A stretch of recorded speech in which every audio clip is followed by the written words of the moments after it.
Picture this. It's 2:47 in the morning. You're deep in the Texas wilderness. No signal, no help, no way out. And something massive, something breathing, is circling your cabin. You can hear it. The crack of branches under immense weight, the low, guttural sound that vibrates in your chest before you even register it as a sound. Then the knocking starts, slow, deliberate, patient. That is not a scene from a movie. That is what people have actually reported for over a century in the forests of North America. And Exists, the 2014 found footage horror film directed by Eduardo Sánchez, one of the architects of the Blair Witch Project, didn't invent a single moment of it. Every terrifying beat, every chilling detail, every piece of that creature's behavior, it was all already there. Documented, reported, whispered about around campfires and in police reports and in statements given by people who had absolutely nothing to gain from lying. Welcome back. Today we are going somewhere most channels don't dare to go. We're not just breaking down a horror movie. We are pulling back the curtain on the real history, the documented incidents, and the bone-chilling folklore that Eduardo Sánchez wove into Exists. And by the end of this video, you may never look at a forest the same way again. Stay with me, because it gets so much worse than you think. Before we get into the darkness, let's set the stage. Exists is a found footage horror film. 5 friends, a remote cabin in the Piney Woods of East Texas, one disastrous night drive, and a creature that does something the typical Hollywood monster almost never does. It comes back. Not because it's mindless, not because it's a movie villain looking for kills.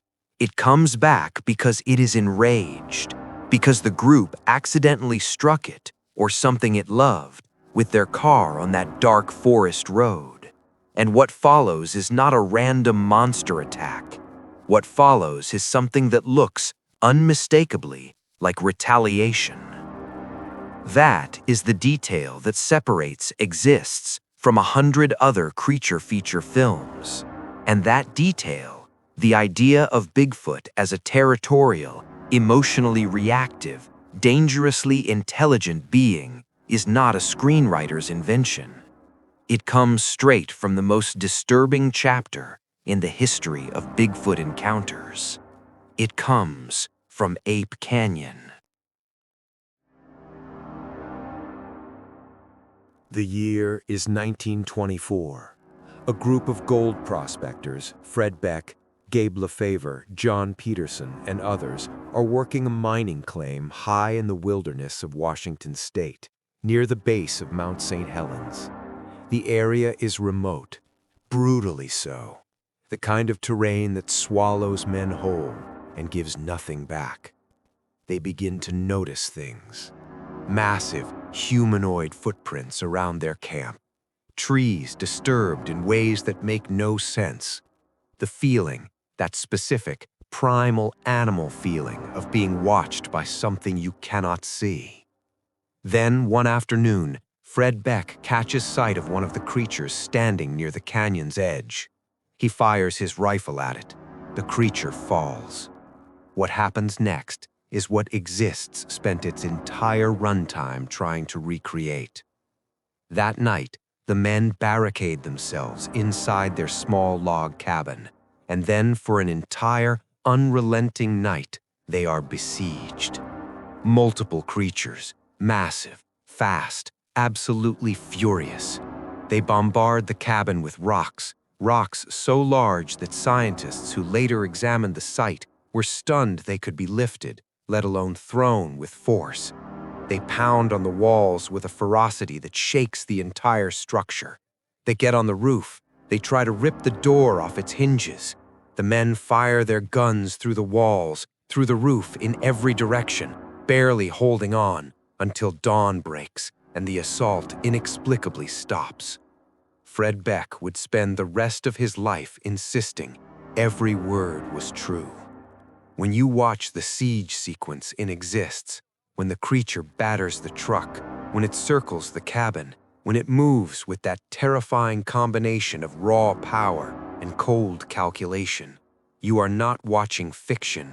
You are watching a cinematic echo of something those men described decades before found footage horror even existed as a genre. The resemblance is not coincidental.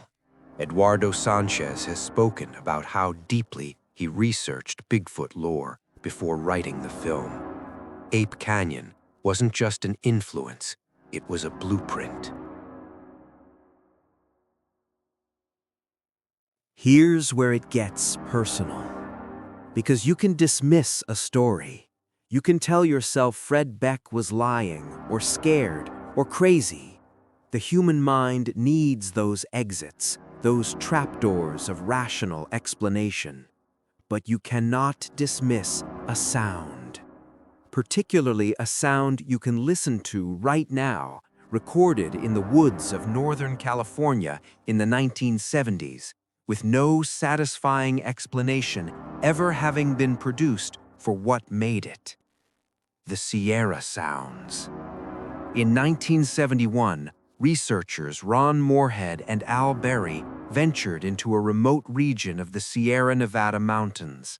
They were drawn there by rumors from hunters who had encountered something that didn't fit any known animal. What they ended up recording over several expeditions is one of the most unsettling pieces of audio in the entire history of cryptozoology. The recordings contain vocalizations that do not match any known animal, not a bear, not any great ape, not a human. They include sounds of immense volume and depth, roars that seem physically impossible from a single throat, shifting into something that researchers have genuinely described as linguistic, complex, responsive, as if two or more beings are communicating in a language we don't have the tools to decode. Linguist R. Scott Nelson, a retired U.S. Navy cryptologic language analyst who spent his career deciphering foreign communications, spent years analyzing the Sierra Sounds. His conclusion: the vocalizations demonstrated the structural patterns consistent with a complex language, phonemes, syntax, repetition with variation that suggests meaning. Now watch the scene in Exists where the creature screams from the tree line. The sound designers didn't pull that from a stock library. They built it from recordings like the Sierra Sounds, layered, deep, wrong in a way that bypasses your rational mind and speaks directly to the part of your brain that's still afraid of the dark. It works because it's real, or at least whatever made those sounds in 1971 was very, very real. Let's talk about something that seems simple, almost too simple to be scary: knocking. Throughout Exists, before each escalation of the creature's aggression, the group hears it, a rhythmic, heavy knocking sound echoing through the forest. Wood against wood, slow, methodical, like something enormously powerful picking up a branch and striking a tree with it, deliberately, over and over. This is one of the most reported phenomena in Bigfoot encounter accounts. Across every state where sightings occur, across different decades, across people who have never spoken to each other and had no way to coordinate their stories. The leading theory among researchers is that wood knocking serves as territorial communication, a signal that travels enormous distances through the forest, carrying information we can't interpret. Some researchers believe it functions as a warning. Others believe it's a call, announcing location or summoning others. Here is what makes it terrifying and exists. The film understands that the horror isn't in the monster itself.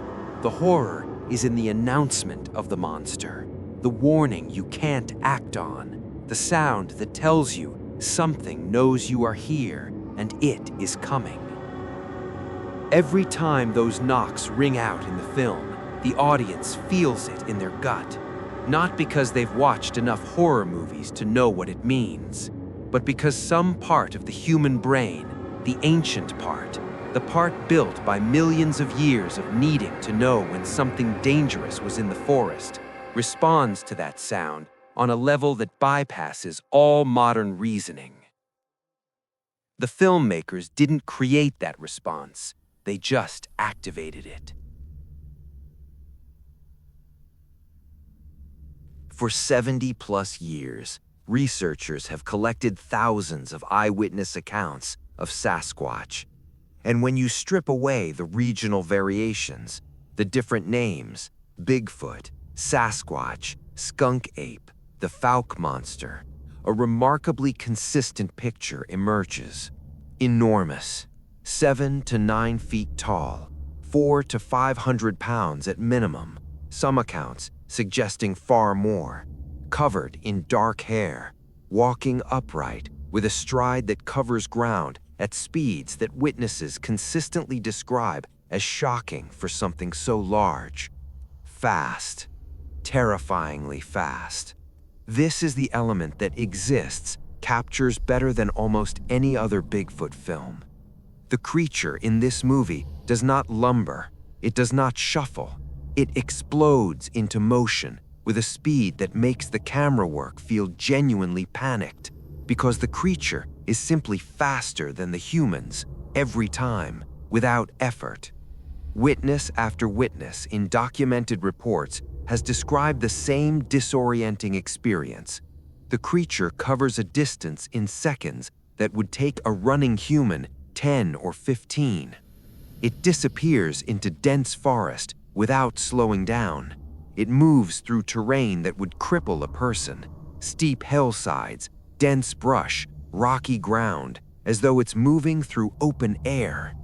And then there's the strength. In Exists, the creature flips a truck, not slowly, not with struggle. It flips it with a casualness that is more frightening than rage would be. The documented reports align.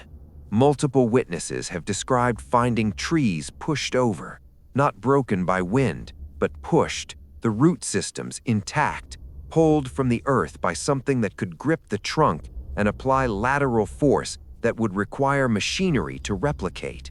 Vehicles shoved, structures partially demolished. Once, in the Ape Canyon account, rocks the size of heads raining down with enough force to suggest throws from a distance of 40 to 50 feet. The proportional strength of the creature described across these reports is, by any biomechanical analysis, staggering. But here is the element that separates Exists from simple creature-feature territory. And here is where the film and the research behind it gets genuinely unnerving. The creature thinks. In Exists, the Bigfoot isn't just attacking, it's strategizing. It cuts off escape routes. It strikes at the weakest points of the group. When a character tries to communicate using wood knocking, in a desperate, brilliant act of improvisation, the creature pauses. It listens. It responds. The film suggests that these are not the actions of an animal operating on pure instinct. This aligns with what many serious researchers in the field have come to reluctantly conclude. Whatever this creature is, if it exists, it demonstrates problem-solving behavior, environmental awareness, and possibly tool use that places it in a cognitive category well above any known non-human primate.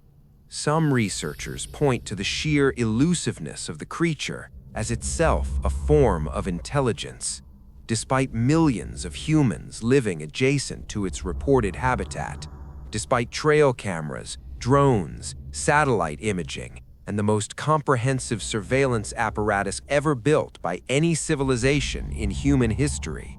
Despite all of it, we have no body, no bones, no definitive biological evidence. Either it doesn't exist, or it is that good at not being found. Both options should keep you up at night. The second one should haunt you.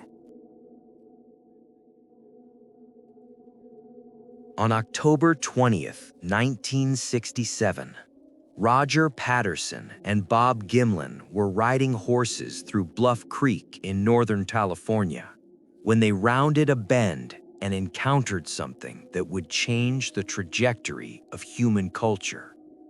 A massive, dark, upright figure, bipedal, moving with that distinctive rolling, long-striding gait that has been analyzed by biomechanics experts for over 50 years, turning to look at the camera with a calm that is somehow more disturbing than fear would be. Patterson had a camera. He ran, he filmed, and what he captured in those 59.5 seconds of shaky, grainy, authentic-looking footage remains the single most analyzed piece of film in history outside of the Zapruder recording. In Exists, there is a scene, deliberate, careful, unmistakable in its intention, where a character captures a clear, steady shot of the creature in a clearing, walking, powerful, real. This is not an accident. This is Eduardo Sánchez saying, "We did not invent this thing, we inherited it." The Patterson-Gimlin film remains fiercely contested. Skeptics have argued it's a man in a suit. Believers have pointed to the muscle movement visible under the fur, the anatomical impossibilities of replicating that gait with a human skeleton, the size calculations that put the creature at nearly 8 feet and over 600 pounds. Biomechanics experts who have tried to replicate the walk have concluded that no human could maintain it without skeletal modifications that don't exist in our species. The film remains unproven and unfaked. It simply exists, like the creature it depicts, in a space between certainty and impossibility. By paying homage to it, Exists asks you to sit in that space, to resist the comfort of easy answers, to consider for just a moment the terrifying alternative to "it was a man in a suit." The choice to set Exists in East Texas is not arbitrary geography. The Piney Woods of East Texas and their extension into Arkansas and Louisiana have their own deep, largely unexamined history of Bigfoot encounters. Before Exists, the most famous treatment of this regional phenomenon was the 1972 docudrama, The Legend of Boggy Creek, a film that brought the story of the Fouke monster to national attention. The Fouke monster, the Southern Sasquatch, a creature reported near Fouke, Arkansas, with enough frequency and consistency that the state of Arkansas actually passed a law in 1971, briefly, making it illegal to kill a Bigfoot. Let that sink in. A law, not a story, not a rumor, actual legislation enacted by actual legislators in response to what people were actually seeing in those swamps.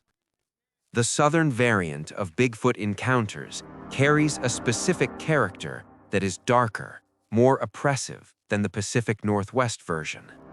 The environment itself contributes to it. The Spanish moss, the black water swamps, The ancient pine forests that swallow light in the middle of the day. The heat and humidity that press down on you like something alive. These are places that do not welcome human presence. They never have. The creatures reported in these areas tend to be described as more aggressive, more territorial, less inclined to simply disappear into the trees when encountered. Exists captures this southern darkness perfectly. The film doesn't feel like a Pacific Northwest story transplanted to Texas. It feels indigenous to the land. The creature belongs to that forest in a way that makes the human characters and the audience feel like the trespassers. Because maybe that's exactly what they are. So what is Exists actually about? Strip away the found footage gimmick. Strip away the creature feature marketing. Strip away the jump scares and the action sequences. At its core, Exists is about what happens when humans treat the natural world as something they own. The group drives into those woods with the casual entitlement of people who have never once considered that something else might have a prior claim. They hit something in the dark, and they don't stop. They don't go back. They don't consider that they might have hurt something or something connected to something. And the creature's response is not random violence. It is consequence. The most chilling realization you can have watching this film, armed with everything we've discussed today, is that the creature's behavior is not monstrous. It is, by every standard of territorial animal behavior we understand, rational. It was provoked. It retaliates. It defends. It pursues until it is satisfied that the threat is neutralized. The monster in Exists behaves exactly the way a highly intelligent, enormously powerful apex predator would behave if its family was threatened. That is not the behavior of a fantasy creature. That is the behavior described in documented reports by sober, credible witnesses who had no reason to lie and everything to lose by coming forward. And that is why this film works. Not because it invented something frightening, but because it showed us something that may already be out there. In the Ape Canyon darkness, in the Piney Woods of East Texas, in the Sierra Nevada mountains, where the sounds echo off the granite and no one can tell you what made them. Eduardo Sánchez didn't create a monster. He held up a mirror to one. There are 330 million acres of federally designated wilderness in the United States alone. Vast swaths of Canada and the Pacific Northwest that have never been thoroughly explored on foot by any human being. Ecosystems in the American South that could shelter populations of large animals that science has never cataloged. We discover new species every year. We find creatures in the deep ocean that look like they belong to a different planet. We are consistently and reliably humbled by how little we actually know about what shares this earth with us. So when the question is, could something like Bigfoot actually exist?